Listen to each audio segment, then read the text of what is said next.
반갑습니다, 여러분. 2달 전에 왔는데 또 왔네요. 오늘 여기 와서 또 우리 남전도의 특송 은혜 받으면서 이런 생각이 들었어요. 창세기 6장에 네피림 시대에 세상을 지으셨음을 하나님은 한탄했지만 그러나 노아는 여호와께 은혜를 입었더라. 지금 복음이 없어서 흑암이 역사는 이 세상이지만 우리 남전도의 여러분을 보면서 하나님이 기뻐하실 줄 믿습니다. 이스라엘이 또 포로로 갔을 때, 복음 놓치고 포로로 갔을 때 하나님은 슬퍼하실 줄 알았는데 스바냐 3장 16절 17절에 보니까 그가 너로 인하여 기쁨을 이기지 못했다 그랬거든요. 여러분은 하나님이 보실 때 기쁨을 이기지 못할 만큼 축복의 사람들 되기 바랍니다. 하나님이 이 시대에 가장 원하시는 사람은 어떤 사람이냐? 전도자의 삶을 살아가는 자를 하나님이 이 시대에 가장 원하십니다. 그래서 우리 남전도의 여러분들은 정말 은혜로운 교회에서 전도자의 삶의 모델들 되시기 바랍니다. 그래서 오늘 제목이 전도자의 삶의 모델.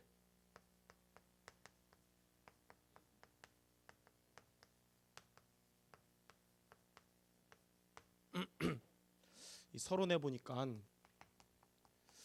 우리 이 전도 운동 20여 년 동안의 흐름을 보니까요. 초창기라고 하죠. 90년대. 초창기에는 류광수 목사님이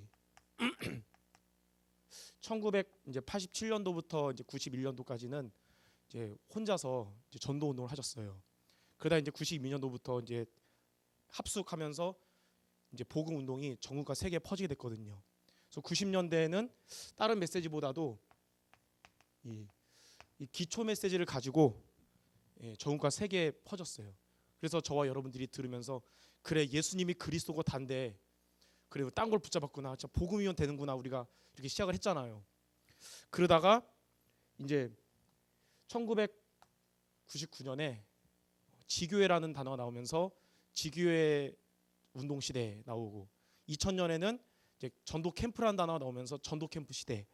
그래서 그때부터는 지교회를 통한 캠프 시대라는 언약을 잡고 전략에 대한 메시지가 계속 2000년부터 2009년까지 계속 나왔거든요. 그래서 한때 우리 수원도 그렇고 전국과 세계에 막 캠프 바람이 많이 불었잖아요. 그래서 막 수원에 막 전도 캠프 전도학교도 나오고 우리 막 캠프하러 다니고 그랬잖아요. 근데 엄밀히 따지면 이 전도 운동이 캠프가 세계복음화 되는 그날까지 이어져야 되는데 많이 수그러들었거든요. 왜 그랬을까?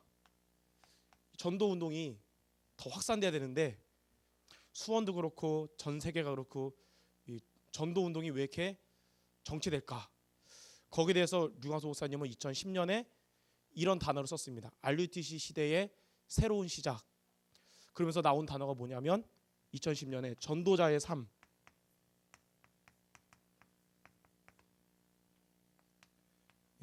이 단어가 나오기 시작했어요.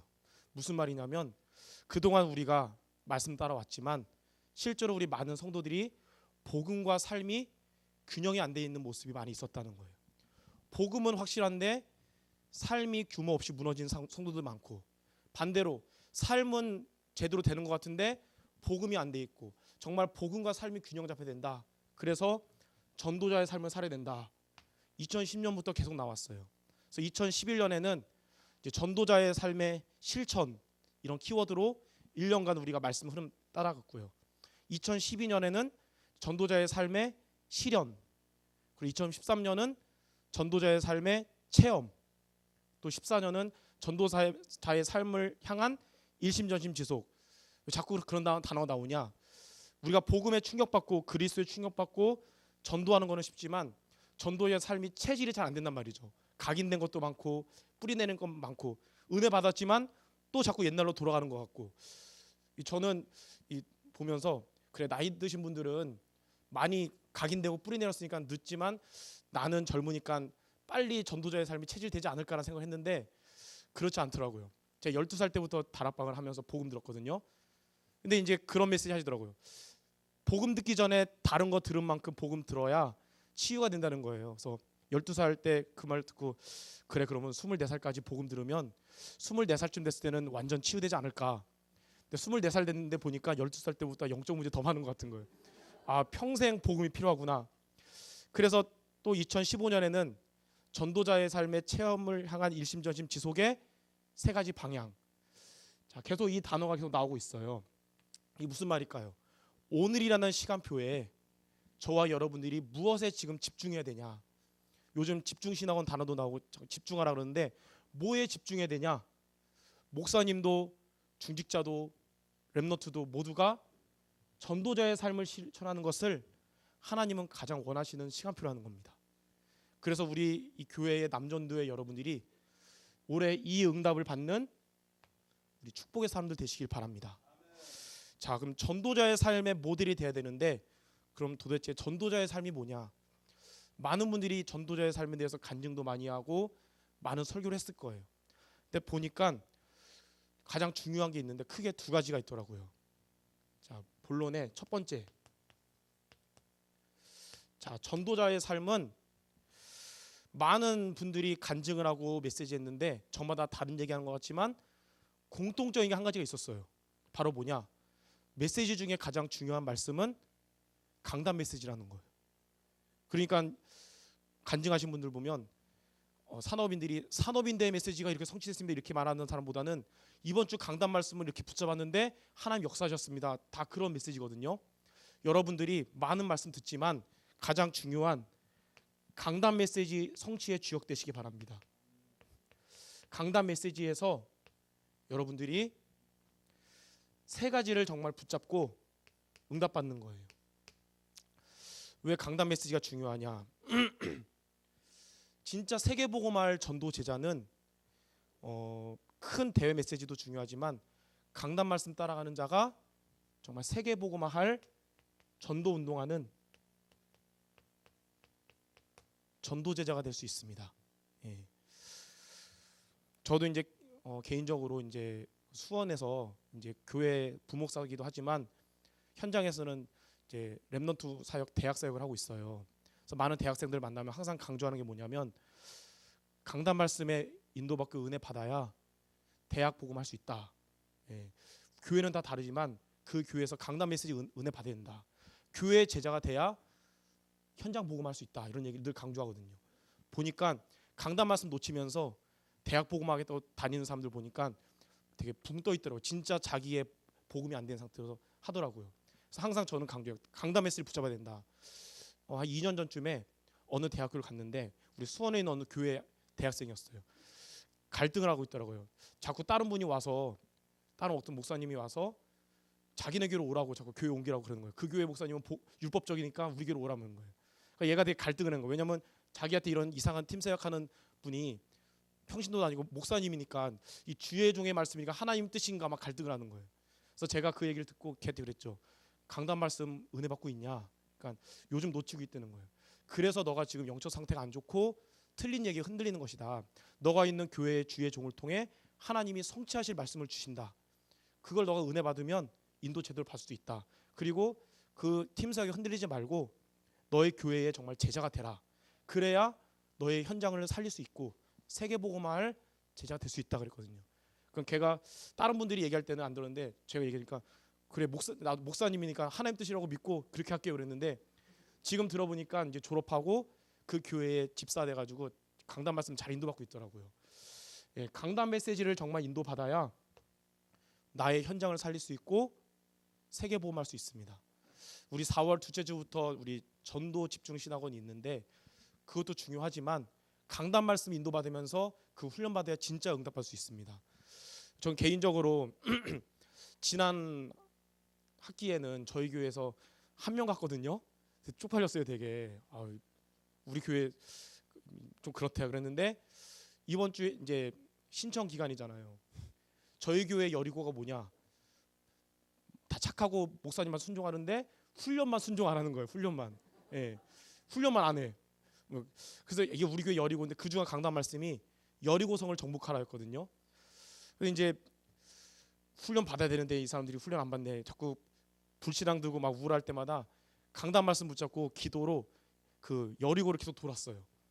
그리고 나서 결단하고 연락을 했는데 성령 역사였는지 개인적으로 저희 교회도 한 10배 넘게 부흥해서 가게 된 것 같아요. 그래서 느꼈어요.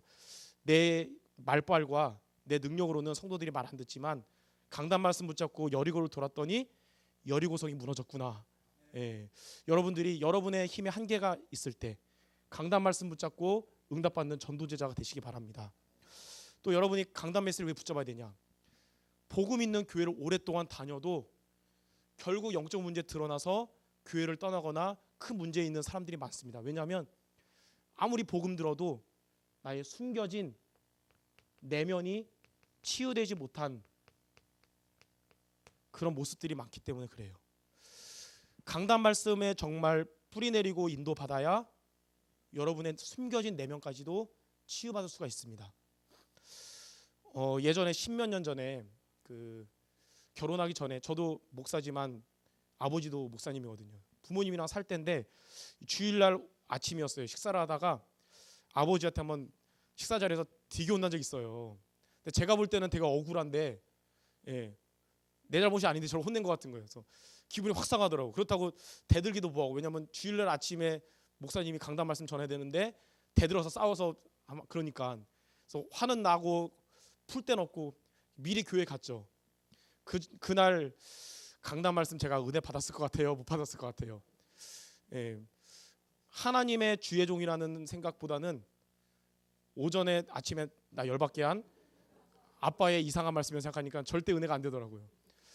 그날따라 은혜가 안 되고 자꾸 평상시보다 트집 잡을 것만 자꾸 보이는 거예요. 왜 서론이 결론되고 왜 결론이 서론되고 자꾸 말 더듬고 이러니까 교회가 부흥 안 되지만 이런 생각하니까 그날 은혜 전혀 못 받았어요. 근데 누구 손해냐? 목사님 손해 아니라 저만 손해예요. 강단 말씀 놓쳐버리고 은혜 못 받으니까 한 주간을 살아가는데 되게 힘들더라고요. 조그만 일도 내 힘으로 해야 되니까 힘들고 하나님 주신 힘 얻지 못하고 그러니까 진짜 힘든 거예요. 그래서 기도했죠. 하나님 진짜 너무 치유받을 게 많고 진짜 나에게 힘 주세요 기도하는데 하나님이 이런 마음을 주더라고요. 100마디 말 중에 99마디의 복음 얘기하다가 한마디 율법 얘기한 그것 때문에 흔들리면 그런 제자의 자세가 아니다. 100마디 말 중에 99마디의 율법 얘기해도 한마디의 복음을 얘기하면 그 복음으로 모든 것을 응답받는 자가 제자라는 마음을 주시더라고요. 그래서 그때 깨달았어요. 아버지의 말씀을 듣지 말고 내가 돌아온 주일날은 하나님이 보내신 주의 종으로 말씀 듣고 내가 복음을 붙잡고 힘을 얻어야겠다. 그 주간에 이제 강단 말씀 들을 때 다른 서론이 결론되고 이런 거 신경 안 쓰고 복음만 붙잡았거든요. 힘이 나고 치유되고 응답받게 되더라고요. 여러분이 강단 말씀이 여러분에게 깊이 들어갈 때 숨겨진 내면도 치유가 되는 여러분 될 줄 믿습니다. 많은 성도들이 그런 얘기를 해요. 복음을 들어도 왜 나는 치유가 안 되고 성취 안 될까요? 많은 우리 교회 성도들의 부작용이 하나 있다면 쓰리고 신앙이라서 그렇대요. 쓰리고 신앙이 뭔지 알아요? 말씀을 듣고 적고 덮고 언제 피냐? 그 다음 주일날 말씀 드려 또 피는 거예요. 그러니까 지식은 많아지는데 개인화가 안 된다는 거예요. 내 것이 안 된다는 거예요. 여러분들은 강단 말씀을 오늘 들었잖아요. 오전에 여러분이 돌아가서 오늘 저녁이든 내일 아침이든 한 주에 시작하기 전에 개인 시간을 갖길 바랍니다. 이게 하나님과 소통하는 깊은 기도의 시작이 될 수 있을 텐데 그래서 개인 시간을 통해 3가지를 꼭 정리하고 붙잡고 실천하면 좋을 거예요. 첫 번째, 오늘 하나님이 주의 종 목사님을 통해서 나에게 주신 강단 말씀에서 하나님이 나에게 주신 언약, 이것을 여러분이 꼭 붙잡기를 바랍니다. 언약이 다른 말로 하면 복음이잖아요. 이 복음의 흐름이 있거든요. 이스라엘이 아담과 하와가 하나님을 떠나게 됐을 때 하나님은 멸하지 않고요. 바로 복음을 주셨어요. 창세기 3장 15절. 여자의 후손이 오셔서 뱀의 머리를 상하게 하리라. 에덴 동산에서 쫓겨났지만 다시 이 언약을 붙잡으면 다시 모든 것이 회복된다는 거예요. 복음. 이 언약을 또 놓치고 나서 애굽에 포로가 됐을 때 하나님은 또 해답을 주셨어요. 출애굽기 3장 18절. 피제사 드리는 날 이 애굽에서 바로에서 해방될 것이다. 그 피제사가 그리스도를 의미하잖아요. 그리스도를 붙잡으면 400년간 노예에서도 해결될 수 있을 것이다. 해방된 출애굽했던 이스라엘이 또 복음 놓치고 포로가 됐을 때 이사야 7장 14절에 보니까 처녀가 잉타의 아들 낳으리니 그 이름을 임마누엘 하리라. 비록 지금 포로로 가고 아주 안 좋은 여건이지만 그래 오실 그리스도를 붙잡으면 우리는 해방되는 것이구나. 출 바벨론을 했는데도 또 이 복음을 놓쳐버리니까 속국이 됐을 때 마태복음 16장 16절 주는 그리스도시요 살아계신 하나님의 아들이십니다. 이 고백을 했던 베드로와 초대교회를 통해서 하나님은 로마를 복음하게 되셨잖아요. 이 복음의 흐름이 지금도 흘러오고 있거든요. 오늘 저와 여러분에게 강단 말씀을 통해 하나님이 흘러오게 하신 이 복음의 언약의 말씀을 여러분이 붙잡을 때 이것이 여러분에게 답이 되고 모든 문제에 힘이 될 줄 믿습니다. 여러분마다 저마다의 문제는 다 다양하고 크고 작은 거 있지만 모든 100가지 문제의 답은 한 가지, 예수님이 그리스도라는 복음인 줄 믿습니다. 이 언약을 오늘도 여러분이 강단 말씀에서 붙잡고 한 주간 승리하시기 바랍니다. 두 번째는 뭐냐? 우리가 은혜 받고 힘나는 걸 끝나면 안 되고요. 제자는 미션을 붙잡아야 돼요. 미션이 뭐냐면 하나님이 강단 말씀에서 나에게 명령하신 내가 실천할 거. 마태복음 7장 24절에서 27절에 보니까 예수님이 말씀했어요. 주의 말씀을 듣고 행하는 자는 반석 위에 집을 지은 지혜로운 사람 같으니 비가 내리고 창수가 나고 바람이 불어도 절대로 무너지지 않을 것이다.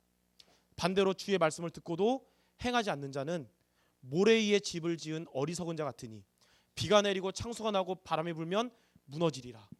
여러분이 강단 말씀 붙잡고 하나님이 나에게 명령하신 것을 내가 실천하는 것이 그게 바로 성령의 인도예요.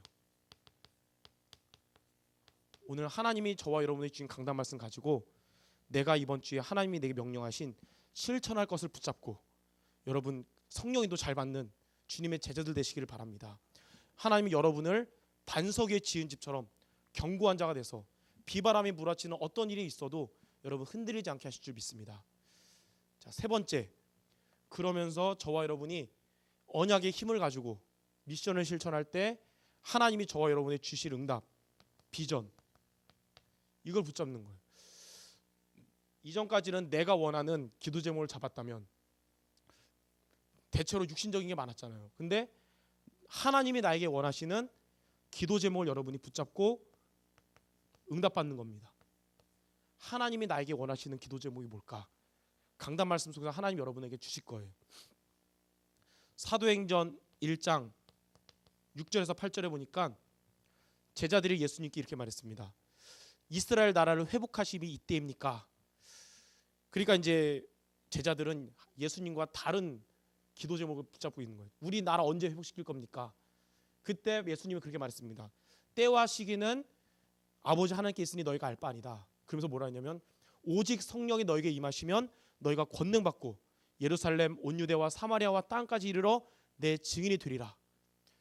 예수님이 원하시는 기도 제목은 바로 그거였어요. 마찬가지로 내 육신적인 지금 내 문제 해결도 중요하잖아요. 근데 하나님은 더 잘 아시잖아요. 우리의 뭐가 필요하고 뭐가 문제인지. 우리가 하나님이 원하시는 기도 제목을 붙잡고 나갈 때 하나님이 여러분에게 모든 것을 응답할 줄 믿습니다. 마태복음 6장 31절에 33절에 보니까 그러므로 무엇을 먹을까, 무엇을 마실까, 무엇을 입을까 염려하지 말라는 거예요. 우리의 생활에 필요한 의식주 이런 거 염려하지 말고, 왜냐하면 우리에게 뭐가 필요한지 하늘 아버지께서 더 잘 아신다 그랬거든요. 그래서 뭐라 그랬냐? 그럼 너희는 먼저 그의 나라와 그의 의를 구하라. 그리하면 이 모든 것이 너희에게 더하시리라. 네. 여러분이 하나님이 원하시는 기도 제목을 붙잡고 나가는 것이 여러분의 모든 것에 응답받는 가장 빠른 길인 줄 믿습니다. 자, 이렇게 강단 말씀을 여러분이 오늘 붙잡은 거 가지고 세 가지를 붙잡는 개인 시간을 갖고 한 주간 살아가는 것이 바로 전도자의 삶에 응답받는 최고의 빠른 길인 줄 믿습니다. 전도자의 삶의 모델하면 뭐 거창하게 뭐 세계적인 그게 아니라 우리 남전도의 여러분들이 그래 이번 올해는 내가 강단 말씀 중심으로 살아가겠다. 그게 바로 응답받는 길이 될 줄 믿습니다. 그때에 전도자의 삶이 뭐냐? 나의 삶에, 나의 현장에 하나님께서 세 가지의 응답을 주시는 거예요. 이걸 체험하는 것이 전도자의 삶입니다. 자, 1번은 내가 하나님 앞에서 할 거, 강단 말씀 붙잡고 살아가는 거. 2번은 하나님이 나의 현장에서 나에게 주시는 거예요. 예, 이게 바로 전도자의 삶이에요. 첫 번째, 많은 응답이 있지만 여러분 현장에서 가장 먼저 받는 응답은 우리의 영적인 상태의 응답입니다. 우리는 개나 돼지랑 다른 점이 한 가지 있다면 영혼이 있다는 거고, 하나님 만나야만 하고 하나님 주시는 힘을 얻어야만 하는 사람들이에요. 우린 동물이 아니잖아요. 기계도 아니기 때문에 한 주라도 하나님 주신 힘을 없이 살아가면 한계가 올 수밖에 없어요. 우리는 그리스도가 아니기 때문에. 하나님이 저와 여러분에게 영적 상태, 이렇게 주일날 예배 드릴 때뿐만 아니라 복음이 없는 흑암 현장, 여러분의 업의 현장에서도 하나님 여러분을 붙들어 주실 줄 믿습니다. 왜 많은 성도들이 업다운이 심할까요? 영적 상태. 은혜 받을 때는 뜨거워졌다가 현장에서 또 무너졌다가 왜 그럴까요? 이 강단 말씀 붙잡고 이렇게 인도받지 못하면 왔다 갔다 할 수밖에 없어요. 근데 여러분이 이렇게 흔들리지 않는 믿음을 가지고 있으면 예배 때나 복음 없는 현장에서나 또 어려운 문제가 올 때나 여러분의 영적 상태, 하나님 주신 힘을 얻는 여러분 될 줄 믿습니다. 이걸 뭐라 그러냐? 영적 서밋이라 그래요. 여러분은 시대 살릴 서밋 되기 전에 먼저 영적인 서밋 되시는 여러분 되기 바랍니다. 그러면 두 번째, 요한삼서 1장 2절에 보니까 이런 말씀 있죠. 내 영혼이 잘됨 같이 내가 범사에 잘되고 강건할 것이다. 하나님 그때부터 우리 남전도의 우리 모두의 업에 하나님께서 증거를 주실 겁니다. 우린 단순히 뭐 업에 응답받는 것이 우리의 목적이기 때문에 인도받자 그런 기복신앙이 아니잖아요. 우리가 하나님 주시는 업에 응답받을 이유가 분명해요. 우리는 전도 선교할 경제 축복 받아야 되잖아요. 예. 나사로처럼 거지처럼 인도받는 게 아니라 세계복음할 로마서 16장 인물이 돼야 된단 말이죠. 그래서 우리가 영적인 힘을 얻고 영적 서밋 되면 하나님 그때부터 우리 업에 증거를 주시겠다는 거예요. 그걸 뭐라 그러냐? 전문성의 서밋이는 거죠. 전문성의 서밋. 여러분의 우리 남전도의 모든 업에 최고 응답받는 모두 되시기 바랍니다. 저는 어릴 때부터 이제 목사가 이제 꿈이었거든요. 2달 전에 얘기한 기억이 있는데 6살 때부터 목사가 꿈이었어요. 또 얘기 한 번 더 하자면 언제 목사를 마음에 결단했냐? 수요 예배 때인데 그 예배 전에 이제 집사님들이 교회 부엌 같은 데서 목사님 이런 꿀물을 타고 있었거든요. 근데 이제 어릴 때 먹고 싶잖아요. 그래서 가가지고 저도 한 잔 주세요. 그런데 이게 한 잔밖에 없으니까 못 주거든요. 그러니까 어떤 집사님이 그런 거예요. 이거 목사님 줘야 되니까 너도 나중에 목사님 되면 그때 꼭 줄게 그런 거예요. 그때 마음에 결심했습니다. 나중에 나도 어른 돼서 목사 돼서 꼭 꿀물을 먹어야 될 것이다. 이렇게. 그래서 한 길로만 왔어요. 한 길로만. 다른 진로 생각 안 하고 목사가 돼야지. 그래서 어린 나이에 30살에 아마 다락방 최연소일 거예요. 30살에 목사가 됐거든요. 근데 30살이면 인생 전체를 볼 때 이제 100세 시대인데 반의 반밖에 안 살은 인생의 목표를 잃어버린 거예요. 그러니까 꿈을 잃어버리니까 더 이상의 열정이 없어진 거예요. 2010년에 목사가 되고 2011년에 목적 없이 슬럼프가 돼서 살아가고 있는데 어느 날 메시지를 듣는데 그런 거예요. 이런 마음 줬어요. 목사는 평신도들도 그런 것처럼 목사도 부업이고 주업은 따로 있다는 거예요. 뭐가 주업이냐? 교회 안에 1% 성도들만 챙기는 목사 말고 그리스도 한 번도 듣지 못한 현장의 99% 현장을 향해서 살리는 전도자가 바로 주업이라는 걸 붙잡았어요. 예. 그래 내 전문성은 뭐 설교하는 거, 뭐 목회하는 것보다도 현장 살리는 전도자가 나의 하나님 주신 전문성이구나. 이것 때문에 어린 나이에 목사 되게 한 거지. 뭐 목사가 내 인생의 목적 그게 아니구나 깨달았어요. 새로운 꿈을 가지고 지금도 이 전도자의 삶을 향해서 도전하고 있거든요.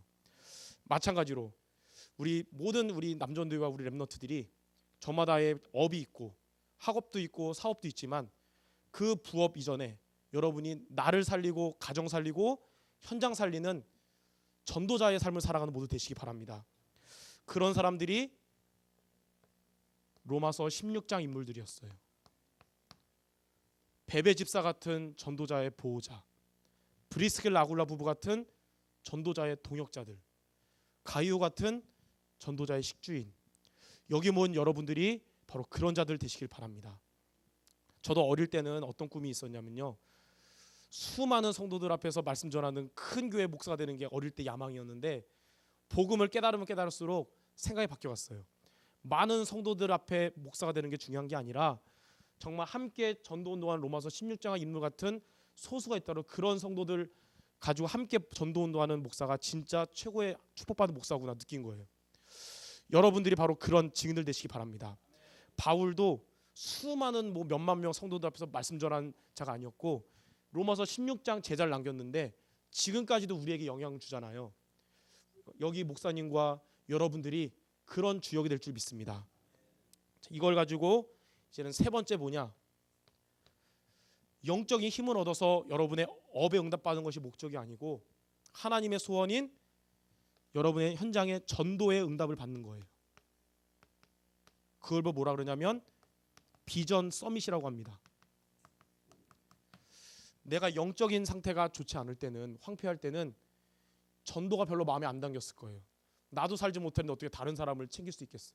근데 내가 이제 강단 말씀 붙잡고 영적인 힘도 없고 현장에서 정말 승리하니까 내 현장에 하나님의 계획, 전도를 놓고 기도하게 되고 하나님 여러분에게 구원받을 자를 만나게 하시고 같이 세계복음할 제자를 하나님이 만나게 하실 줄 믿습니다. 나의 현장에 전도가 되어지고 제자를 세우는 응답받는 것이 바로 전도자의 삶입니다. 자, 전도자의 삶이 뭐냐?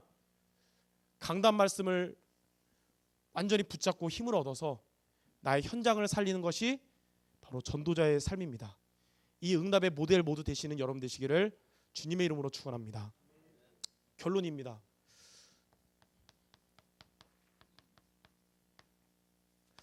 이 전도자의 삶의 모델이 되었던 이 남전도회가 누가 있었을까를 놓고 기도하면서 한번 찾아봤거든요.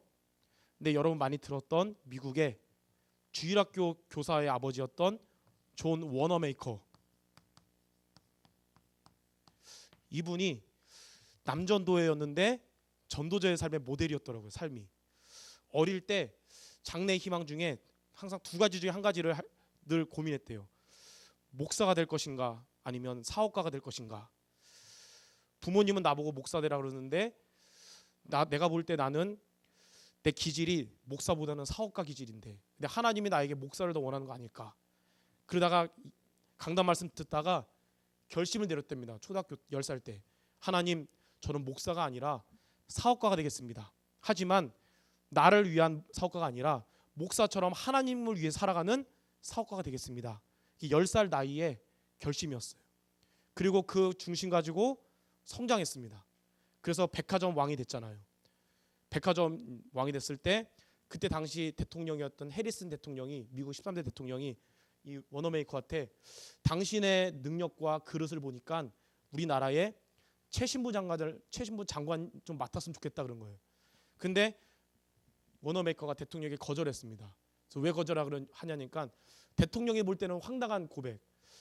저는 주일마다 교회에서 정말 예배드려야 되고 정말 주일학교 교사해야 되는데 장관 일하다 보면 바빠서 예배 실패하고 교사 일도 못 하잖아요. 그래서 안 하겠습니다 그런 거예요. 장관이 약간 볼 때, 아니 대통령이 볼 때 약간 좀 어이가 없었지만 그리고 대통령도 기독교인이니까 그래서 이렇게 얘기했어요. 그러면 좋다. 약속을 하나 하겠습니다. 일주일 동안은 장관 일을 하지만 주일날은 일요일은 절대로 터치 안 할 테니까 그럼 일주일 내내 장관 일 열심히 하시고 주일날은 원하는 대로 교회 가서 예배 드리십시오 그런 거예요. 워너메이커가 이제 그 얘기를 듣고 나서 거절할 이유가 없잖아요. 그럼 좋습니다. 그러면 그게 맞다면 대통령 말씀 순종하고 그럼 장관 하겠습니다. 그래서 이제 4년간 최신부 장관을 하게 된 거예요. 월요일부터 토요일까지는 열심히 장관 일하고 주일 4시간 운전해서 주일날 강단 말씀 은혜 받고 또 주일학교 교사하고 이렇게. 어느 날이었어요. 그 공화당이었던 해리슨 대통령의 반대편에 있던 그 민주당의 기자들이 이제 워너메이커를 막 비판하는 그런 글을 쓰면서 어느 날 비판하는 그런 질문을 했어요. 뭐라고 질문했냐면, 당신은 왜 국민들과 대통령과 약속보다 하나님과 약속을 더 중요시 여깁니까? 이거는 국민들과 대통령을 기만하는 행위 아닙니까? 그런 거예요. 그때 워너메이커가 이렇게 얘기했습니다. 나는 하나님과의 약속은 장관이 되기 이미 오래전부터 하나님과 약속이었기 때문에 지금 지키는 겁니다. 보이지 않는 하나님과 약속을 지키지 못하면서 어떻게 내가 국민들과 대통령과 약속을 지킨다고 할 수 있겠습니까? 이 장관 일은 4년만 하는 나의 인생의 하나의 업이지만 예배와 주일학교 교사는 내 인생의 주업입니다. 그러니까 그때 당시 기독교였던 기자들도 할 말을 잃고 수긍했다고 하더라고요. 이런 중심을 갖는 남전도회 될 때 하나님 여러분에게 큰 응답 줄 줄 믿습니다. 이 워너메이커가 나중에 죽을 때 뭐라고 유언했냐? 이렇게 유언을 했어요. 죽을 때 하나님 안에서 생각하고 또 하나님 안에서 노력하고 하나님을 신뢰하는 것이 내 인생의 표어였고 내 인생의 전부였습니다. 이렇게 얘기하고 이제 천국을 갔다고 합니다. 한 번의 인생이 목사는 아니었고 평신도였지만 얼마나 멋있었어요. 그렇죠? 하나님 앞에서. 우리 남전도회가 이런 인생을 사시길 바랍니다. 2015년은 내가 강단 말씀 중심으로 살아가면서 나의 현장에 하나님의 이런 최고의 응답을 체험하는 2015년 되겠다. 우리 보니까 우리 남전도회 분들이 이런 모델이 되면 우리 모든 성도들, 렘넌트들 다 따라올 것 같아요.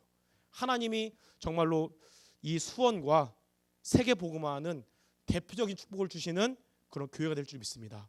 이 응답을 향해 나가는 모두 되시기를 주님의 이름으로 축원합니다. 제가 오면 항상 하는 얘기 있죠. 우리 마지막으로 옆 사람에게 우리 성취될 축복을 마칩시다. 올해는 전도자의 삶의 모델 됩시다. 성취될 줄 믿습니다. 기도하겠습니다. 하나님 감사합니다. 여기 모인 우리 남전들을 비롯한 모든 성도들이 강단 말씀 확실하게 붙잡고 인도받아서 우리 모든 성도들이 있는 현장마다 영적인 힘을 가지고 업에 응답받고 전도 제자를 세우는 축복의 모두 될 수 있도록 인도하여 주시옵소서. 예수 그리스도의 이름으로 기도드립니다. 아멘.